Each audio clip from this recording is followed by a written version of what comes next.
and got that corrected and said, hey, we're writing a check for those bees that were damaged. Ray, I do need to interrupt you for just a second. We did get some reports that we were having some sound issues, but it appears that those sound issues are now corrected. Okay. And so since it's quite apparent that everybody didn't hear what we were just yapping about for the first couple of minutes, welcome to Buzz TV. It's Brian and Ray, and we're going to sort of quickly do a nice reset here for you guys. Thank you for joining us tonight on Buzz TV. We are giving away a package of free bees. I think a lot of folks have figured that out just by what we have there. Brian, everybody needs free bees. They do. I mean, who's going to turn down free bees? Absolutely. I'm not. So whatever platform that you're watching and now listening, and thank you for letting us know there in the chat that there was an issue. So that alerted me to I did something wrong, and I clicked a button, and now everybody can hear us. So make sure to subscribe, put freebies there, and we'll elaborate on that as we go throughout the evening. So I just wanted to do a little reset there. And folks, if we do have any additional problems with audio, please do what you did there in the chat and let me know, and we'll do our best to click a button and see what happens. All right, Brian, if you put me on one, there we are. Get a side shot and a front shot. All right. A little rusty tonight. It's been a while since we've done one of these. So I am the official whipping boy of Buzz TV. So if there is anything that goes wrong tonight, it's Brian's fault. Yes. All right. Well, hey, I wanted to give a big shout out to our folks down in South Georgia that are harvesting bees. This last 2 weeks, folks, has been extremely hard for just harvesting bees. There was times there was 2 to 3 inches of rain that fell, and the guys would get stuck out in the yards, and the queens were not getting mated because of the rain. And we were just really fortunate that we had enough queens to get through. I believe we were somewhere around 2,900 packages that went out last week. And, you can't do that without great people. We've got some great people down in South Georgia. And of course, our local staff does an amazing job too, because they got to make sure that each individual package makes it to where it's supposed to go. And if it wasn't for them, especially Aubrey and the shipping guys on this morning, I mean, we had bees all over the place, not loose bees, but packages of bees, and making sure that they go to every right zip code that's out there. So that takes time. We're on a 7-day-a-week work schedule right now, and it's some of the long days of bee season. We've got roughly 4.5 weeks to go, and that will do it for the 2024 bee season. So we've been busy. I guess this month we will have had 8,600 hives of bees that we've put out. That includes packages and nukes. We got started a little early this year, and it's just been really, really good on that. Brian, do you have a picture of the warehouse of bees there? I believe we do. Let's see. Yeah, there we go. That's what we were working on this morning, making sure that they get out. And that's roughly 1,100 packages, the 1,300 packages of bees going out. Lots of bees. But anyhow, we also appreciate the love that everybody's been showing us on Facebook. Brian, share some of these with us here. Now, this review came in from Lori Cross. She wrote saying, there was super minimal dead bees, beautiful, healthy sounding bees. Thanks, guys, for your hard work. I can't wait to enjoy them. Your customer service was amazing. Love the personal touch of a phone call after placing my order, and the support, the education you offer has been awesome. Hand claps, lots of cheers to your hard work. Thank you, Lori, for that comment. Sticks Dad, I guess he lives out in the sticks like a lot of us do. Mountain Sweet Honey Company is legit. They delivered my bee order via the USPS, and Shasta, one of our great longtime employees, stood behind the process every step of the way. I'm happy to be doing bee business with them. Thank you for that 5-star review, Sticks Dad. And this was a sweet note from Anita. Ray, you and your staff are amazing. You communicate completely about an order, where the bees are and when they will arrive, and your videos on installing a package of bees are helpful for newbies all the way to seasoned beekeepers. It is so much fun to meet your Georgia bees. I can almost hear their buzzing Georgia accent, and they are super sweet. We met our sweet girls today, very polite and sweet. Love them already. It is always such a pleasure doing business with you. Thanks for taking care of our girls and making sure that they arrived in Texas in tip-top shape. Do you have any idea where Muldoon, Texas is? That's where Anita was writing in. Not, so but if you're watching tonight, Anita, where is Muldoon? Yeah, I'm going to have to look that up on my Google Maps. All right. Michelle Gregory from Ohio. She asked, do you ship to Ohio? Yes, we do. We've been shipping to Ohio for 13 years. So yes, we do. And thank you for everyone that is keeping us abreast that indeed you can hear us now. And that's a good thing. All right. We may have an opening for a new sound technician on Buzz TV for the next broadcast after this. All right. All right. So let's talk about what we're going to be talking about this evening. Is the first item that we're going to talk about is manipulating your hive. And Brian, let's throw up picture 4 there on that one. And we're going to get into how to manipulate these frames to get the most productivity from our bees. And then, of course, we're going to move from there into swarm season. If you've got new packages that you're getting for the first time, you don't have to worry about swarms. But if you're in your 2nd, 3rd, 4th, 5th year, etc., you do need to be concerned about swarms. And Brian, do you have that picture there too? Yeah. Here's a small swarm. I would say that's probably 8,000 bees there. But I have seen some that are humongous, and I'll get into that in just a little bit. And then near the end of the show, we're going to give away a package of Italian bees. And Brian, let's go to that slide too.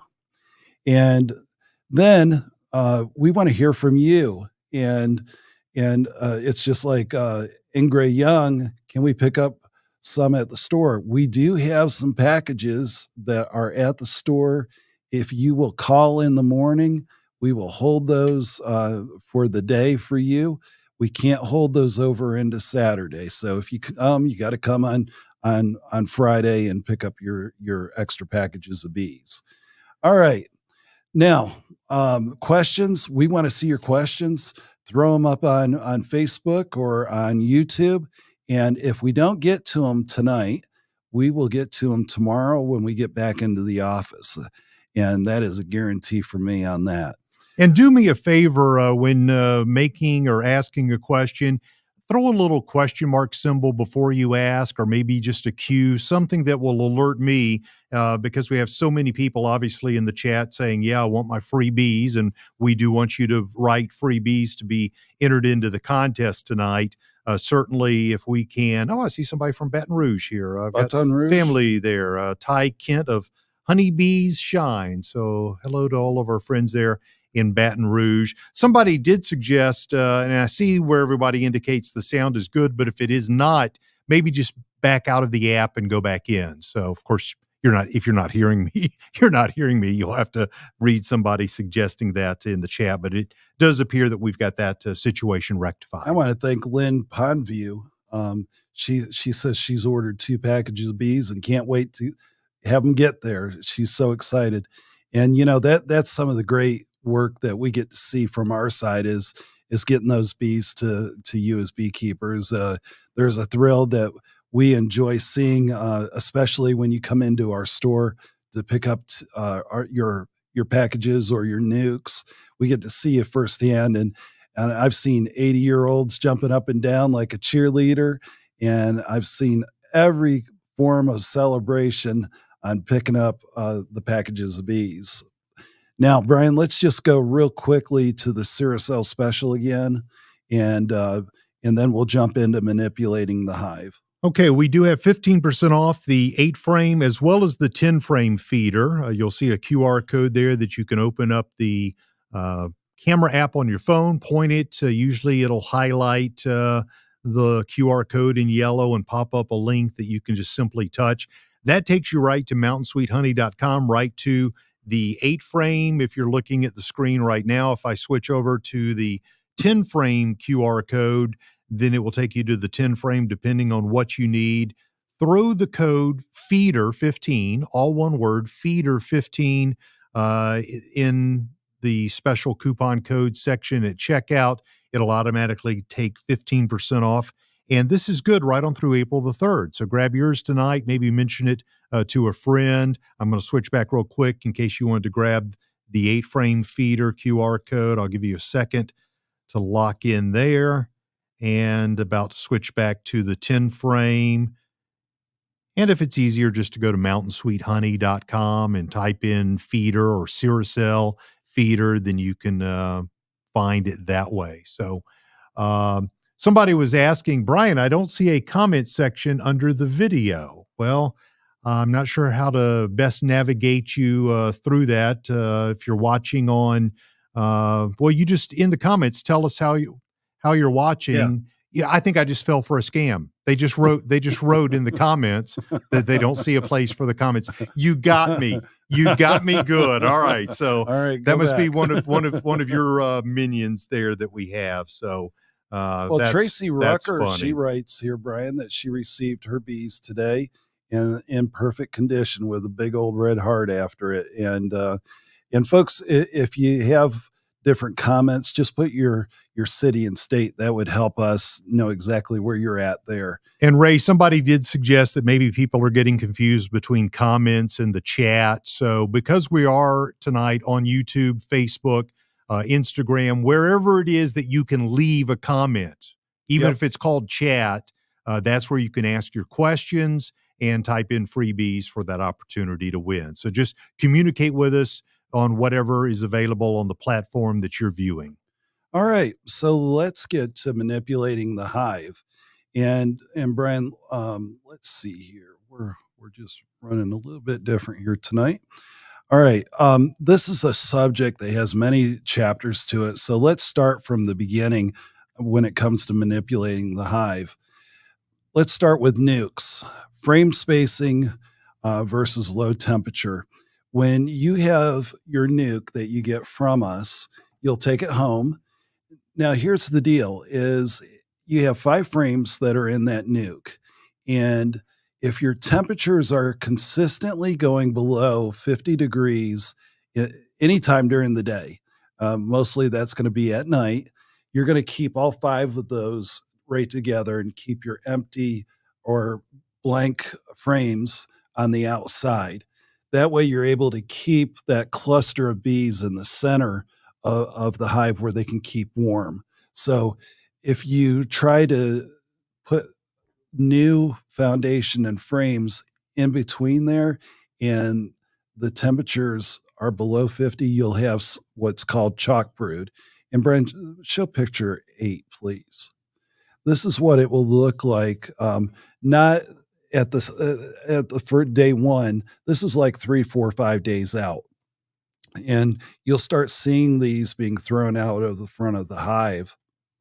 When the morning comes, the bees will be taking these dead pupa outside of the hive. All right. All right. So this white larva and pupa will be carried out, and you've lost that round of brood. They can't keep all the brood warm if you make that cluster wider, and there's just not enough bees to keep it warm. And so that's why you want to keep all 5 frames together. Now, if you're into days where it's above 50 degrees, then what you'll want to do is do a checkerboard. And let's show that nuke video, Brian, real quick, and then we'll come back.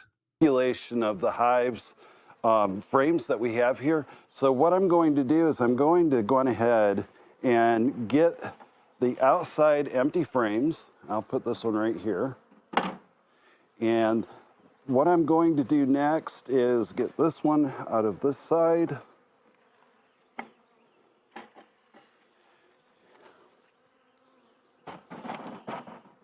Now we're going to move the clean frame to the outside. We're going to move the next frame over that has all the bees and drawn out. Move this one over because this one's all drawn out. And then we're going to start inserting frames again. We're going to just move these over just a hair so that we don't roll a queen and damage her. All right, now we're going to tighten it up.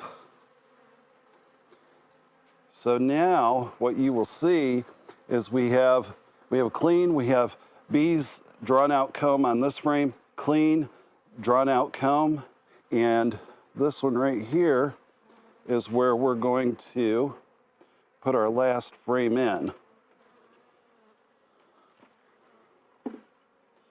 All right, so now we have an odd even type except for this last one here. And in this case, since it's not going below 50 degrees at night, we will pull this out and move over our last frame that has all the bees on that one there. So now it's an odd even type of checkerboarding is what it's officially called, where we have clean frame, drawn out, clean, drawn out, clean, drawn out, clean, drawn out, clean, and drawn out. There's some science behind this, folks, that allow the bees to comb this out much more quicker. If you do it like what we started out with, it will take a lot longer for those bees to draw out each of those frames. So now, the next thing that we're gonna do is button this up, and we're gonna allow a week to go by, and then we'll be back in here again and just see how the drawn out comb is. And we'll go ahead and put the inner cover on very slowly so we don't kill any of the bees. And then the last thing that we want to do, folks, is put the outer cover on, and we are good to go. Now, before I do that, always remember to put your vent on the front of the hive here, and that's what we've got. Now it's time to put the outer cover on, and these are in for the next week. Okay, so one of the things that, let me get this feedback taken care of here. All right, so one of the things that we've got to remember is if we got cold temperatures, we can't do the checkerboard. If we have temperatures consistently above 50 degrees, you're good to go and do exactly what I just showed on that video. And that video is on our YouTube channel, and you can get on there and listen to the complete video that I did on this subject. All right, so spacing the frames of combed out frames is good, and then intermittent with non-combed. And that way there's some science behind it that the bees just do really, really well on that. Now, they're not going to make comb if they're not being fed. And this is a time of year that there's no nectar or very limited nectar. So we need to be feeding a 1-to-1 sugar water ratio. And Brian, let's put that picture 9 up, please. All right, here we go. It looks like I need to throw this back up onto the screen, right, and there we go. All right, so what we're going to do is we're going to follow the 1-to-1 that's on the left side of this. The 2-to-1 is what we would do during the winter months. And yes, we still have some winter going on up in the Northeast and upper Midwest, but you guys can begin to use a 1-to-1 up in the more northern part in about another 2 weeks or so. So it's just 1 pound of water, 1 pound of sugar, or 1 gallon of water and 1 gallon of sugar. You never, ever use boiling water because that changes the molecular makeup of the sugar. And you want to just use hot tap water. And again, do not boil the water and mix it together. Now, the bees do not sleep and Brian, you can bring it back to me now on this. The bees do not sleep. They work morning, night, and day. And so they need to be fed. And feeding your bees is extremely important, especially if you want to comb out these clean frames and foundations that you're putting into your hive. So the bottom line is feed, feed, feed, because if you're not feeding 24/7 or using a community feeder, your bees are not going to be ready for when the nectar begins to flow. So again, bees don't sleep. That's part of the reason why they only last 45 days this time of the year. 1-to-1 sugar water ratio is extremely important. It enables the wax glands on the honeybees to produce that wax to make comb. And that's what we're really all about when we're feeding this time of the year, is making that new comb and to be able to cap the brood and to cap the honey on that side there. I am very much against community feeders. And Bren, let's put up picture 10 there. This is just one example of a community feeder. It promotes robbing, and it only feeds for maybe 12 hours a day. So the other 12 hours, the bees are kind of idle and are not able to do any kind of production work within the hive itself. So it greatly reduces the comb production on that there. And Brian, do we have any questions on online here? Well, I am definitely seeing lots of comments from people that are checking in. Somebody checking in from Kent. Don't know if that's Kent, England or not, but we are grateful to have you. Cook says that she or he was confused earlier about chat and comments, so they weren't trying to pull a fast one on me there. I did see a couple of other questions, but I'm not easily recalling those right here. But a lot of people very happy to have received their bees from Mountain Sweet Honey. I think I've got one right here. This is from Scott Edmister. Don't know where he's exactly from, but he said it was 45 degrees today and the bees were flying. Is that normal? All right, Scott, yes, that is very normal. You'll see bees fly in very much colder temperatures. They have to defecate, and they're not going to defecate inside the hive. If they get cooped up too long within the hive and are unable to defecate, that's when you'll start seeing gold and brown droplets on the outside of your hive, and that's called nosema. And so you got to feed your bees. That's the best way to deal with nosema, is feed them a 1-to-1 sugar water, and that will clean out their gut, and they'll go back to being great bees again. You'll also want to scrub the outside with Dawn dish detergent to get that away, because that is a virus. Nosema is, and it can be spread within the hive. So that is perfectly fine to be out flying on a 45-degree day. All right. Teresa says, I got my Italian bees yesterday. Soretta, who's in Roanoke, said we got our bees yesterday, and they are doing great.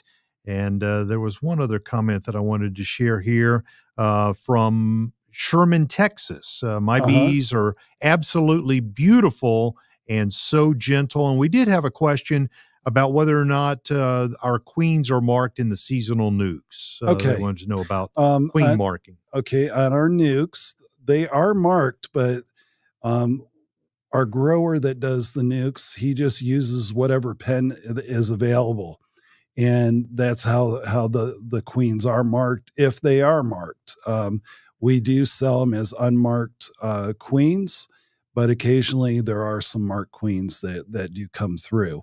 They are less than one year old on the overwintered nukes, and they're new queens within the seasonal nukes.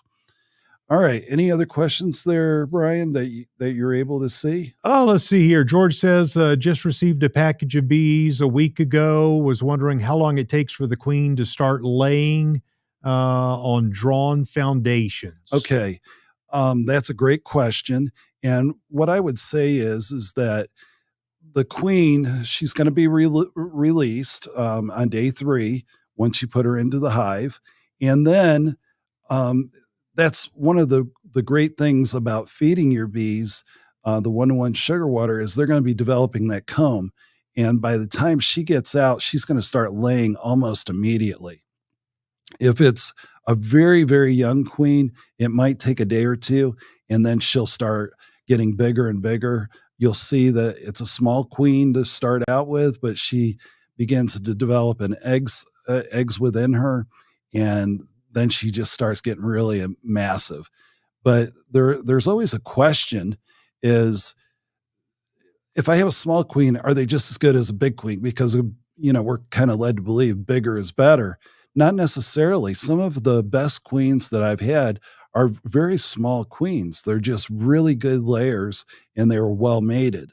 So you can't really determine how good or bad a queen is by the size of her. So a queen will get out like what he was asking, Brian, and almost begin laying.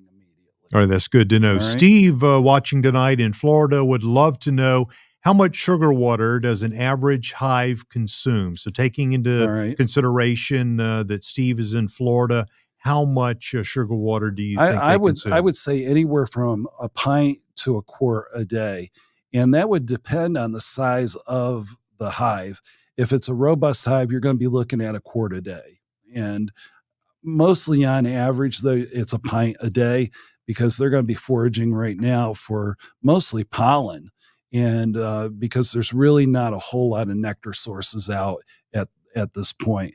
Now, here in the South, within the next 2 weeks, there will begin to be a nectar flow. And so depending on where you are in the South, that will be determined on what nectar sources will be available.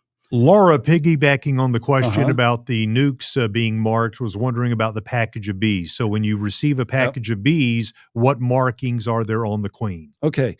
One of the things that we do is, or do not do, is mark our queens in our packages. If you just have a 10% failure rate on marked queens, because what happens is the colony goes, this queen is not perfect, and we're either going to reject her or we're going to etch off that paint that was put on her back of her thorax. And so that is an issue that we've tried to work through, but it just does not make great sense for us, because we're replacing queens very rapidly in the tune of sometimes as high as 5,000 to 6,000 queens. So long ago, we made the decision not to mark our queens.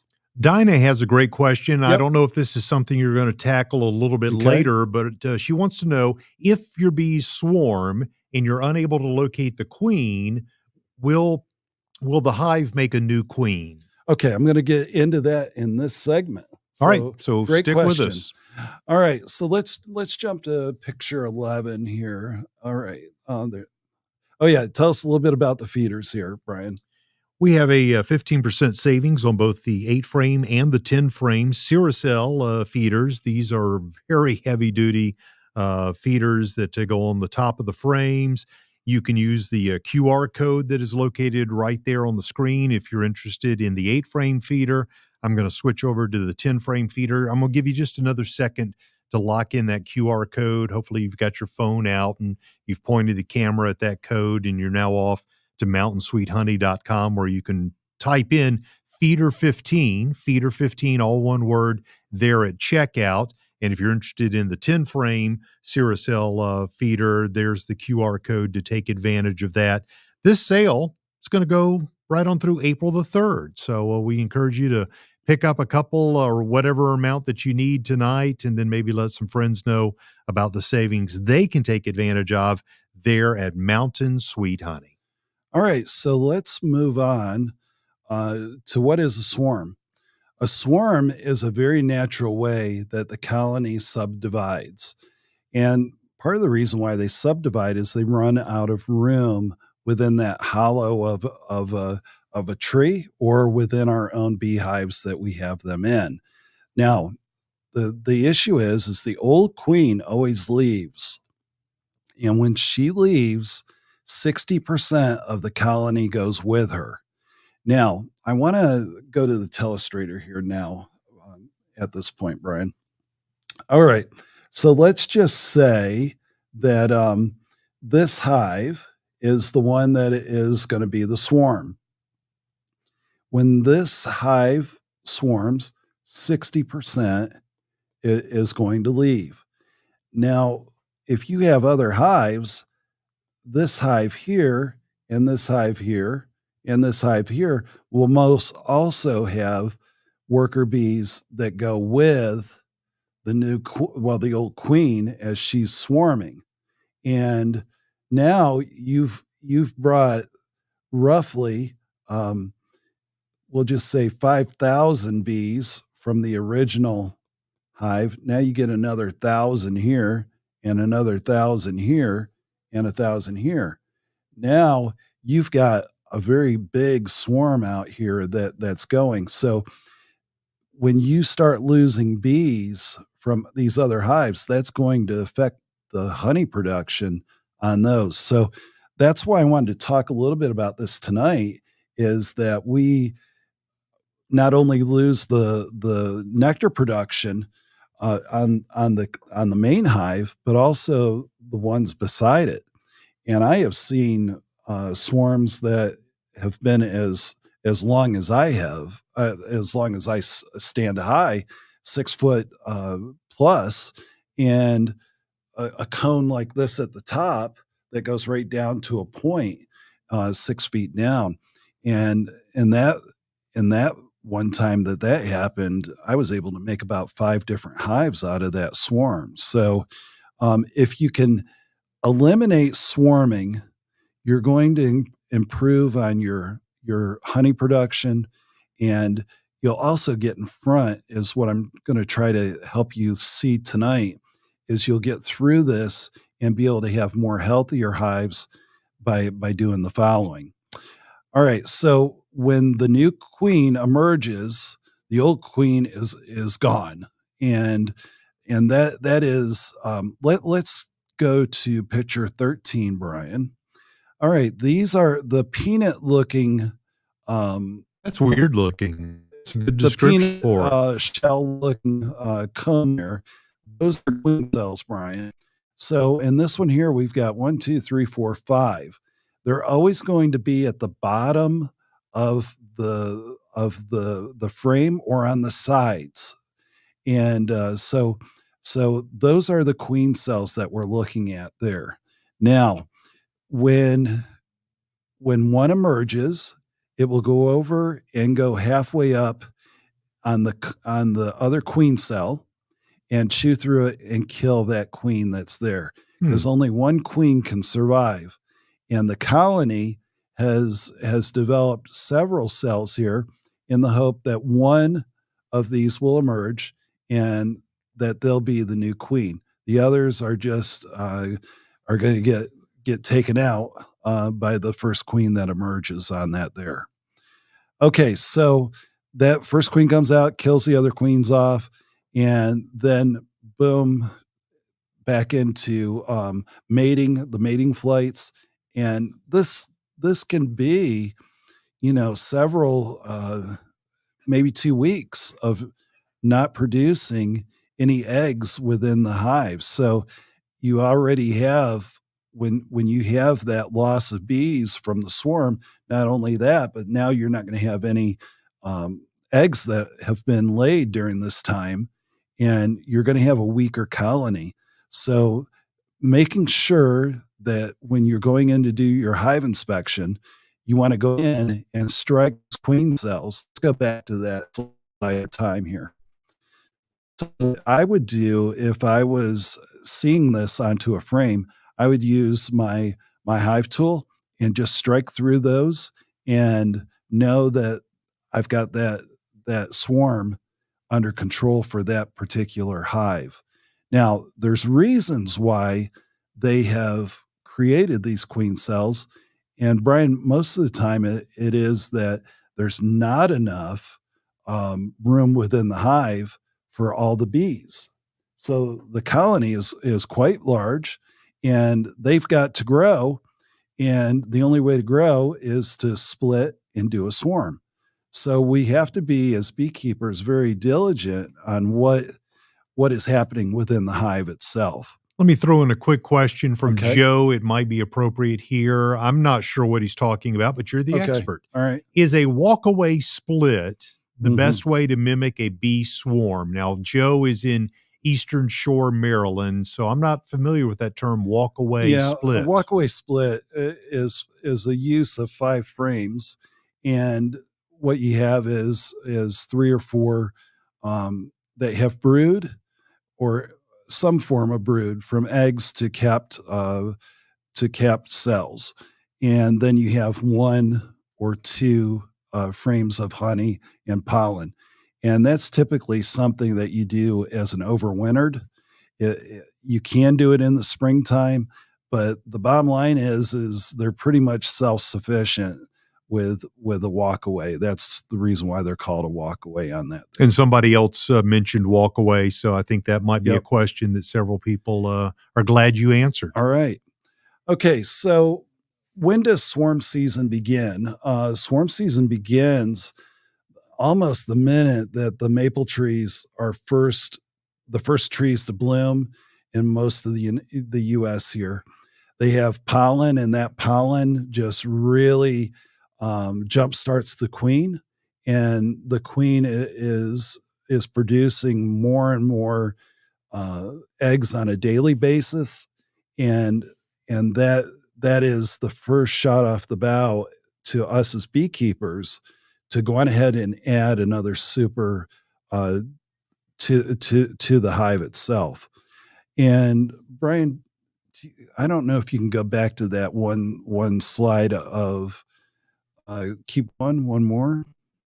Okay, let's go to supersedure cells here. This is a queen cell, much like what you would find at the bottom or on the sides of a frame, but this is dead center inside the bullseye of the brood itself. Now, this is telling us as beekeepers there's problems with the existing queen. Either she's running out of eggs, or she has been rolled by us as beekeepers when we're pulling frames in and out of the hive, or there's just something else wrong. The queen has died. This is when the worker bees produce a new queen cell, and so we don't want to strike these type of cells, and because it tells us as beekeepers again that there's an issue within the hive. All right, so when we're seeing the maple blossoms and the pollen coming in, we want to begin our inspections for swarm cells, and you got to give as much room as possible. Now, I'm not saying that you go out and put 2, 3, 4, or even 5 supers on and walk away. The issue is that I have found is the more room that you give to a colony, the more disorganized they become. So one super is fine. Now, when nectar is in full swing, you're going to put a super on about every other week, maybe even once a week, you're putting another super on. Now, those can be stacked up really quick. And what I like to do is just pull the frames that are already capped, put new frames in that I've already extracted from, and let the bees fill those on up. And that is maximum honey production when you're able to do that. All right. Let's see here. Let's go a little further into this subject here. Okay, so the best way, let's go to picture 16. All right, so this one here, I would say out of an 8-frame hive, we have 8 frames that have a lot of bees on them. The outside 2 are still being developed, and and most likely the comb is partially done, more than it is, on that there. So at this point, you got to put on another super. Some beekeepers say 70%. When you see 70% of the bees on the frames, then that's time to put it on. So let's just say anytime above 70%, you got to put on another super, and that way you have enough room, and there's no need for your bees to swarm. And remember, swarming does cost you money if you're trying to sell your honey, because it's going to reduce that dramatically. All right. All right. We took a look at the video, and any questions, Brian, on swarms? Does a slated rack help at all? Is that related to this conversation? I'm not sure what a slated rack is. Slatted rack. Slatted rack. Okay. I tried those, Brian, when I first got into beekeeping, and I just didn't see how they really helped me as a beekeeper, and I just walked away from it, to be honest with you. I didn't see any positive results from a slatted bottom board on that there. Do you have any opinion on putting an extra super on before the maple bloom? Okay, so if you do that, what happens is that's a colder time of the spring or late winter, and those bees have to go up to keep warm because heat rises, and they have nowhere to. When bees are cold, they go right into the cells, and then the bees go around the outside of them and keeping them warm. So they keep running a circular track in and out. If you put in a super, whether it has developed comb or not, you're still going to have an issue with where does the queen go, and is she going to lay into that existing comb that's there within that super. I would say stay away from that, because you're really adding more coolness by opening up more room within the hive. So wait until you see the temperatures going in the right direction. And the other big thing is just watching your brood going down instead of going up into the hive. And that's a great time of transition within the hive. Is they're up high trying to keep warm. Now they're working their way down because it's getting warm and they want to stay cool.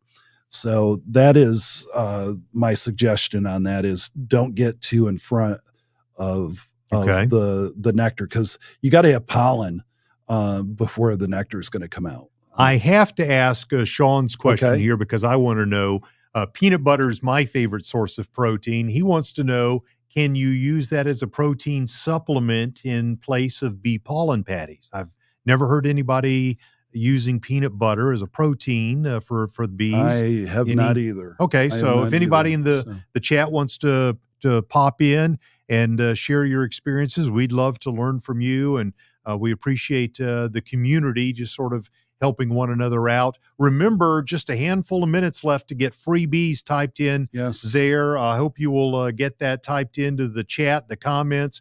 We'll be doing the selection coming up very shortly. Do make sure that you have liked us, or that you are subscribed or following the channel, whatever the call to action is on the particular channel, and then put in freebies. Italian package. We've got an Italian package. We love these very gentle bees that the Italians are, and we'd love to speed a package to you coming up very shortly. Ed Smith, Brian, writes, when can I stop feeding sugar syrup to the bees?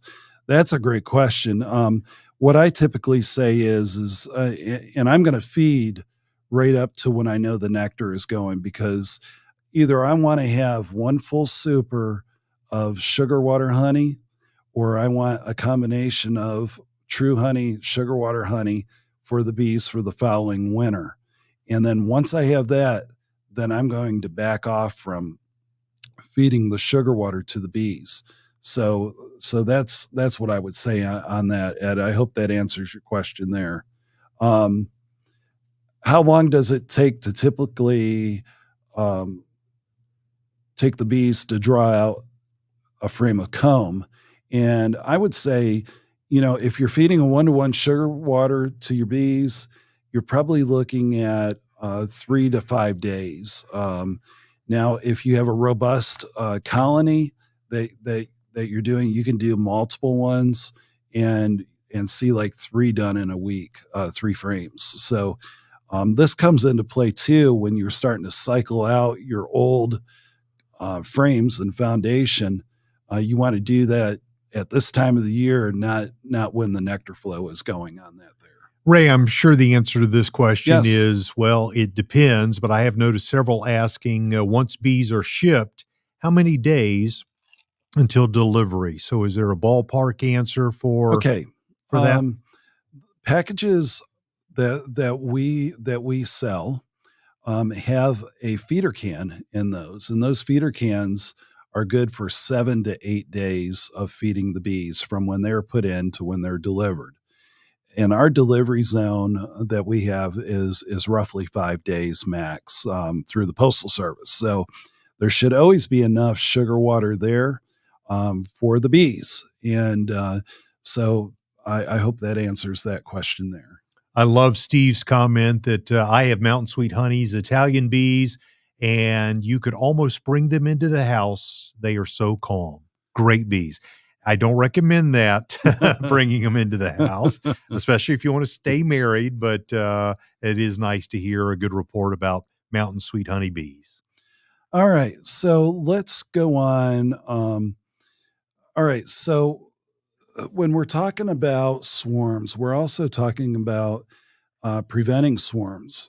And part of some of the beekeeping techniques that can be done is to split the hive early in the springtime, which is right now. And what you need to do is you need to line up a queen first, know when that queen will be shipped out. I know we offer next day delivery on it, so get your queen in your hand and then go about splitting your hive.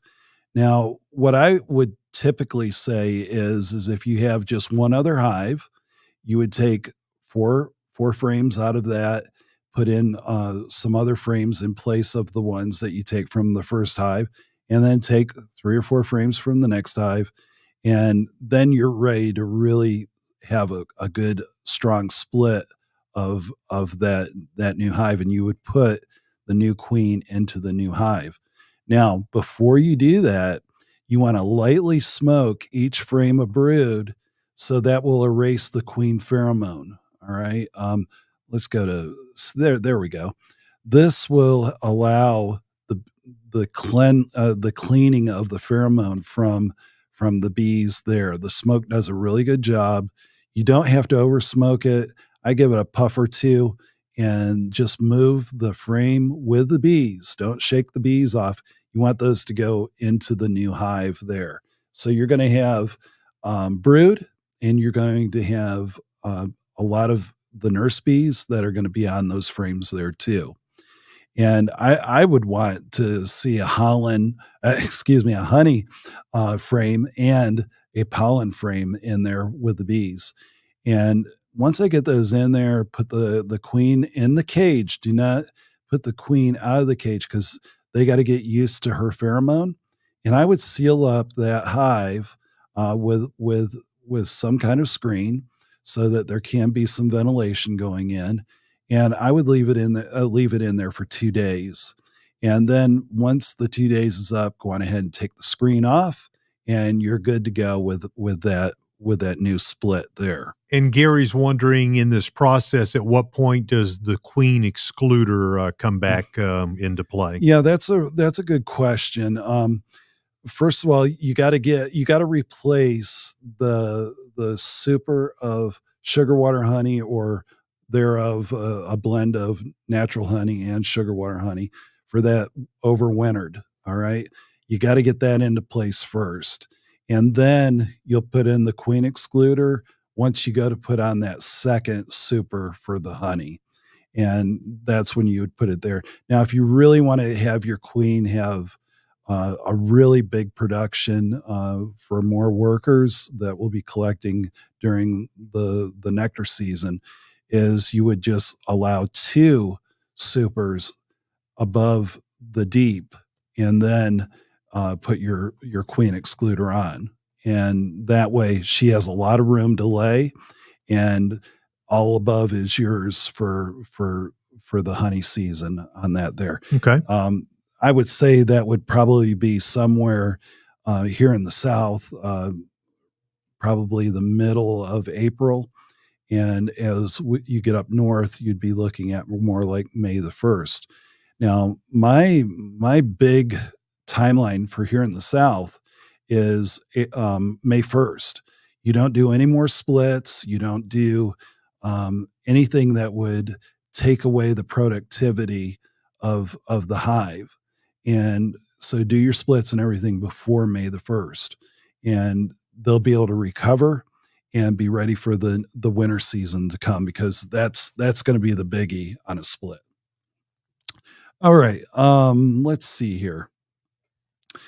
All right. I'm just overwhelmed by the number of people that have tuned in tonight. I think I've seen as many as 150 at one point in time. So we hope that welcome everybody. We are answering your questions. Thanks for hanging with us despite some of the technical difficulties that we had at the beginning of the show. Of course, we will put the good portion of the show up on YouTube and Facebook, so that you can go back, catch anything that you may have missed. And we are getting very close to announcing a winner for the freebies. So if you haven't done all of that after yet, this next we'll be announcing a winner very shortly. All right. So how do you catch swarms? First of all, you got to be ready. Swarms can happen. Even when I had, some of our bee yards that only had 50 hives in them, I would come out in my truck and park there and be getting my protective coverings on, and then see a swarm take off. And they weren't small; they were really large swarms that were taking off. So you got to get in every 2 weeks, take a look at your frames, look for those queen cells. All right, so you have your local police department that calls you and says, "Hey, you a beekeeper?" And you say, "Yeah." And you're wondering, why are the cops calling me? And what it is there's a swarm at the drive-through of a bank. I've actually taken a swarm out of a ATM that was all over on an ATM, and it shut down the drive-through and all. So it was a little comical, Brian, on that there. All the blue lights flashing and red cones, orange cones out, and here I come into mayhem at the drive-through. Wasn't that the plot of a recent movie called The Beekeeper, or did I get that wrong? Did you ever see that Jason Statham movie? I saw that. There was too much F-bombs. Okay, so you're not recommending it to our audience. No. Okay, no. But it caught my attention. What an interesting way to rob a bank, with a bee swarm. I'll have to think on that. So, you're going to get, if you want to catch swarms, you got to be ready. You got to have the equipment, and we're going to go through that. And you want to contact your E911 folks, because they're the first ones that get these phone calls, and they can call you, give you a text message, and you got to be ready to move, because swarms move. They don't stay still. And when a swarm begins, it will stay wherever it is for an hour or so, and then they're going to move on until it gets late in the day, like 6-7 o'clock at night, and they're there for the rest of the night. But here's the deal: is when you have your first swarm that you see in your bee yard, they're going to go to a particular area. Let's just say a tree, a dogwood tree, and they landed on that dogwood tree. Well, that queen's pheromone has now marked that tree. So every swarm that might happen within your bee yard for that season will go to that tree. And you can almost train your eyes when you go out there. Do I have a swarm out there? And you'd be looking, yep, I got one out there.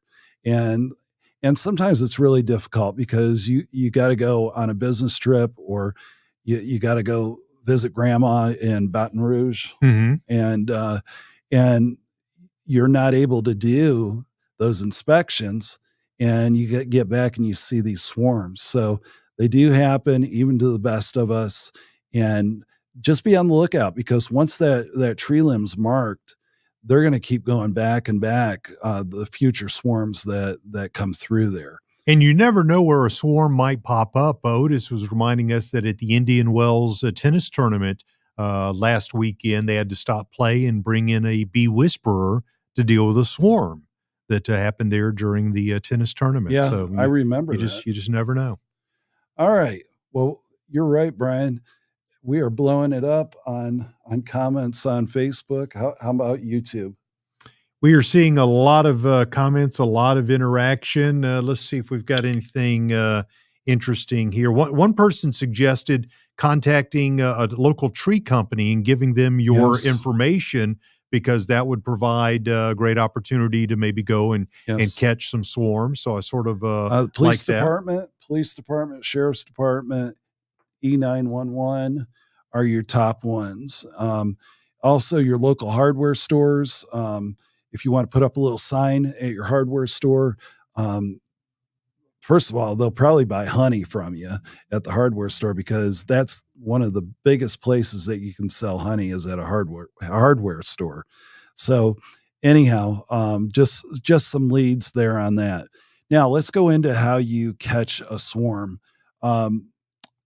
When you get called, you got to have your vehicle ready to go, and you can set these kind of traps. This is a paper mache type of a swarm trap that you can put on the side of a tree, and it works. But what you have to do is you have to put bait in these. And whether it's a nuke that you're hanging from a tree or using one of these traps, you have to use bait. And what is that bait? Old, nasty comb. I mean, black comb that looks horrible, but the bees love it. And put in a little bit of lemongrass oil drops in there, and tea tree drops. Both of those are essential oils. And that is your attractant right there, Brian, for catching a swarm. Now, this beekeeper is 10 feet off the ground hanging this. And I want to spend a little bit of time talking about what swarms do. The queen, as we recall, is the existing queen. And so she's already got a lot of eggs in her abdomen. And so as she goes out for her flight, she's going to look off the front of the landing board, and she's going to say, oh man, I got to fly. And I've caught more queens just hanging out, waiting to do their flight out with a swarm. And I'm going to get to what happens in a second on that. But anyhow, they'll take off, and either that queen will fly 10, 15 feet out in front. She'll either fall to the ground, or she'll make it up to the 10-foot mark. And anywhere in between 5 and 10 feet is typically where a swarm will be for their first segment of flights. They already know where they want to go. It's just, we got to get the queen to our new home. And so she's going to be there for an hour or two, and then she's going to fly off again. And now this time she's going to go 10 feet higher. So now you're at 20 feet. This is kind of where the danger zone is for us as beekeepers is, we got to get some real long extension rods that we can go on up that kind of height, because obviously a ladder is not going to get you up that high. Yeah, we'll just stay with this one here, Brian. So when you get that call, one of the questions that you want to be is asking is, how long has that swarm been sighted at that location, and how far off the ground is it? And people are sometimes in adrenaline rushes, and you can't get the full story because they're just going out of their mind that they got a swarm in their backyard or front yard. And so these swarms can end up 50, 60 feet in the air, hanging out on a tree late in the afternoon, still waiting to get to where they want to end up, Brian. Since you mentioned late in the afternoon, is that sort of an ideal time to capture the swarm because they're pollen gathering opportunities are done for the day, or do you just strike when you need to? Well, what I found is swarms will typically start somewhere around 11 a.m. When it's starting to get warm out. And they pretty much will wrap up by 6 o'clock that evening. They're not going to go anywhere for the rest of the evening at that point. They're full of nectar in their bellies. So, they're happy bees. They're not out to sting you. They're just trying to get to where their new home is. And this could be miles away, or it could be just a few hundred yards away. And one good comment, not that we haven't had, I mean, they've all been good comments, but this one caught my attention from Airbuck UF. Make sure that they are bees and not wasp or hornets. So, yes. Yeah, don't be fooled. That's a different story. Yeah. We assume that as a beekeeper, you know the difference, but don't think that you're just going to run out and start capturing the swarm and then discover, oh, wait a minute, those aren't nice, sweet Italians from Mountain Sweet Honey. All right. So let's go back to the bee yard and let's just start with what we're going to see when a hive swarms. All right. So all of a sudden you got this explosion of bees coming out from your entrance reducer, and they're just flying out. And this is what I call the Indiana Jones moment, Brian, where they, remember at the Treasury where all the rats came running out. Well, these are bees instead. And all these bees want to do is get up in the air and wait for their queen and take off to where their new home has already been assigned that they want to go to. All right. So the queen will eventually come out on the bottom board. You just got to hang out to the side of the hive and just wait. And what I use is a queen clip, a metal queen clip, and I'll capture her there. And yeah, there you go. That's what I use right there. That way, if I want to put her into a nuke box and take some of the swarm with me, I'm going to take it, 3 to 5 miles away, and then allow her to acclimate to there and then bring her back a week later into the bee yard, and we'll have a new hive there at that point. All right. So when these bees have all come flooding out of the hive, they're just going around in circles, Brian, just around in circles. They're just waiting for the queen. And like I said earlier, the queen is really full of eggs, and all she wants to do is get to that first landing spot. And if she lands on the ground, it's actually pretty easy. I've got down on my hands and knees and just kind of used my glove just to move the bees back and forth. Again, they're not going to get after you at all on this. They just want to get to their new home. And when I find the queen, I'll put the clip around her, and then I will either take her back into the hive or into a new hive and allow some of that new cluster of bees to go in with her. And then I'm going to seal it up and take it away. Now that's going to leave about 70% or so of the bees looking for their queen. And when they can't find their queen, they're going to go directly back to the hive they just came from. So when we were looking at that diagram on the telestrator, Brian, earlier, they're going to go back to those 4 other hives and say, hey, life isn't so bad after all. And they're back, they're rehomed, and happy as can be. Makes sense. All right. Okay. So let's see here. So placing the queen into a new hive is the best thing to be done, because remember, you have the new queen that's going to be emerging within the next day or so, and you already have a queen that's going to go through and be the new queen for that hive. And just remember, you got to take that new hive 3 to 5 miles away for a week, and then bring her back and and all is well at that point. All right. If you get one of those giant swarms, and you'll know when you see a giant swarm, you'll stare at it. No words to be said. You're in shock. You're in awe. And you're saying, oh my gosh, I've hit the lottery. And you know, what is it? $2 billion the lottery is right now? I don't play, but I'll trust you that it's one of those I think record amounts. 1.2 or a billion. So that's what you feel like when you see one of these giant swarms. You go, oh my gosh, I'm going to be able to make 5 or 10 hives out of this. I got to find some queens though. And so you might have to build a mega hive that's, 4 or 5 supers high to get that mega hive in. And I would put that queen in there with them, order my queens, and then subdivide it into 5 or 6 or 7 hives, and take those bees on the frames, because you're going to have those in there while you're waiting for your queen to be delivered. And then just put them into the new hive, seal them up for a day or two, and come back. Make sure you're feeding them. Got to make sure, otherwise they're going to leave you. You got to be feeding these swarms.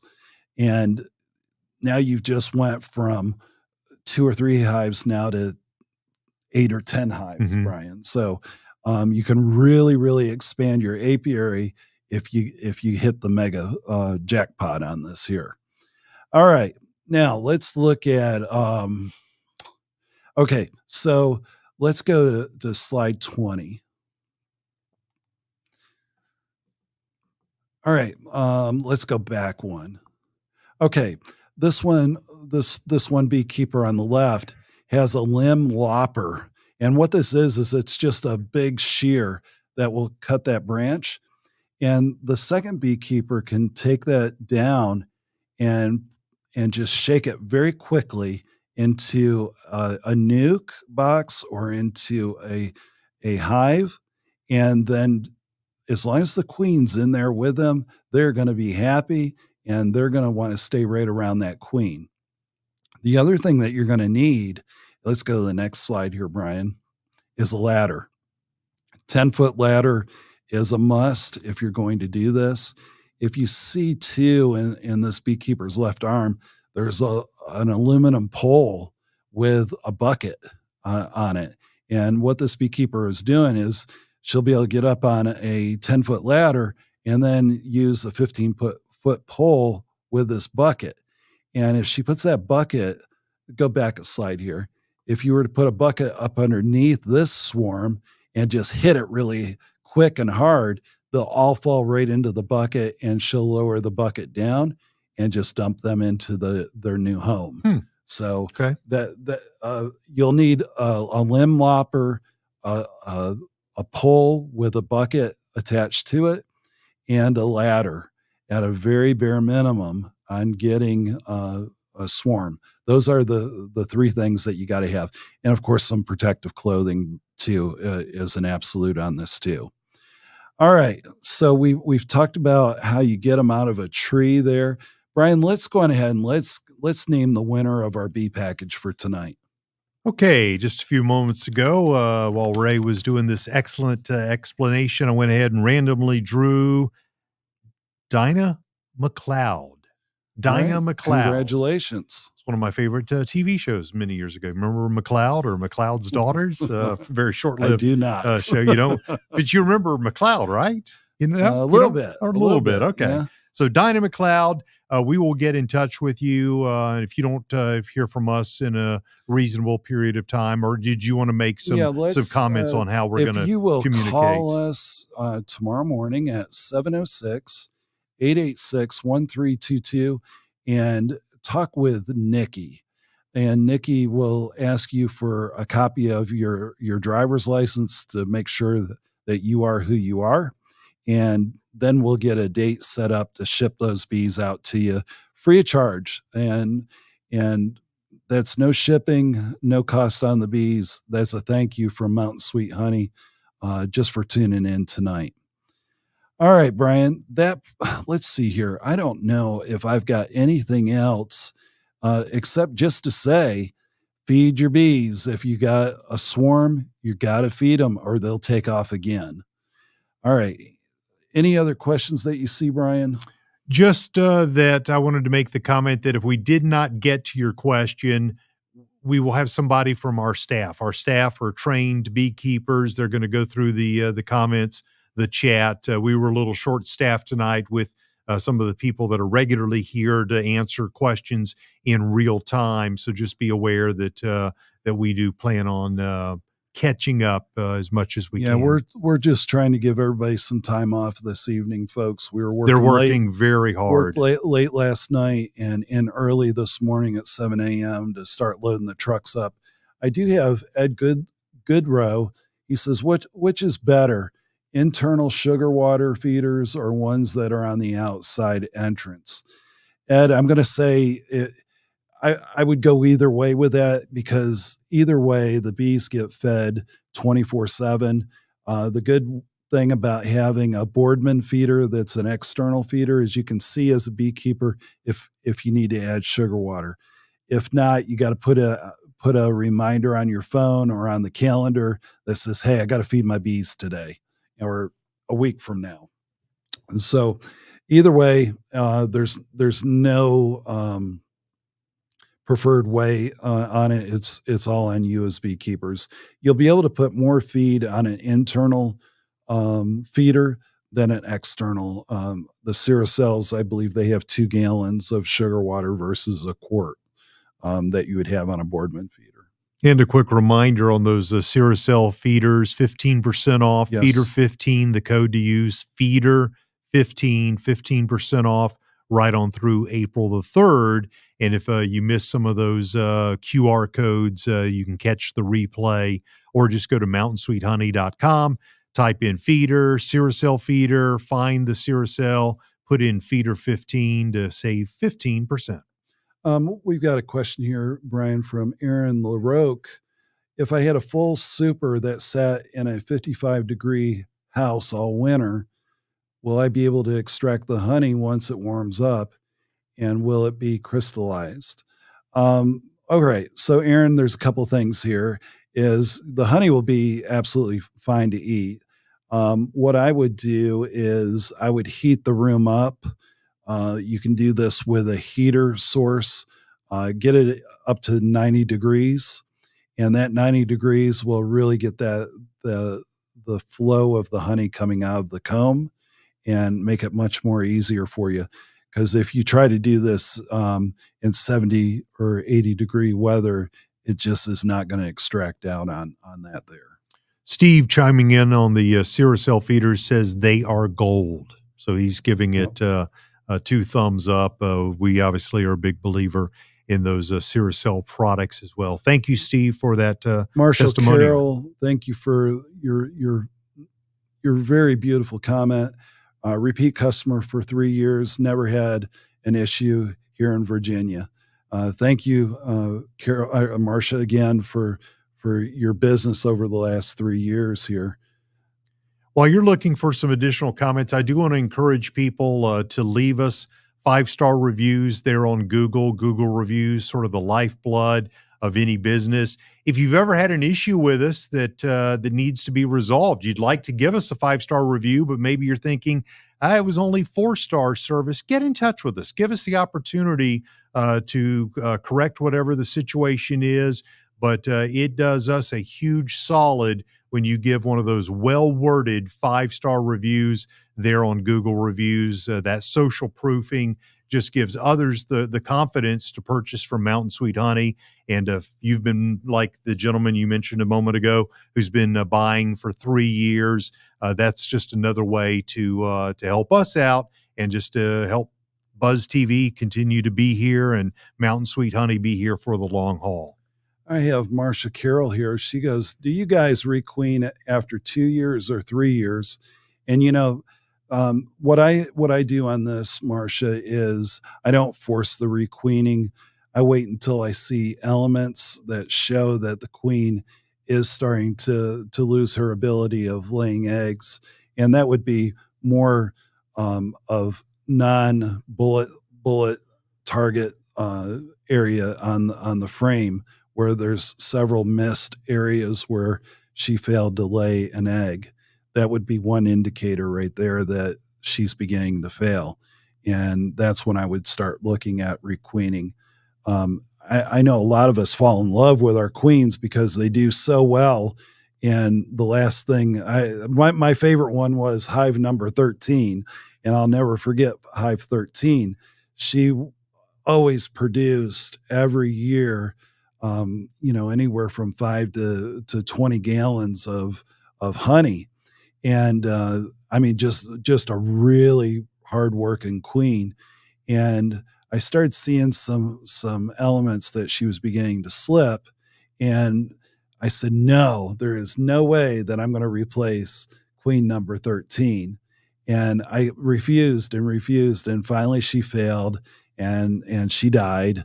And that whole colony collapsed because I didn't want to replace that queen. So please remember that story because it will happen sooner or later with your hives there in your own backyard. Do you have any other questions there, Brian, that you see? Once again, congratulations to Dinah McLeod, the winner of a free package of Italian honeybees from Mountain Sweet Honey. We appreciate everybody that entered into the contest. Luis says, do you recommend any vitamin supplements for bees? What are your opinions on vitamin supplements? We got Honeybee Healthy that is a really good jump start to help your bees coming from winter into spring and then spring into the nectar season.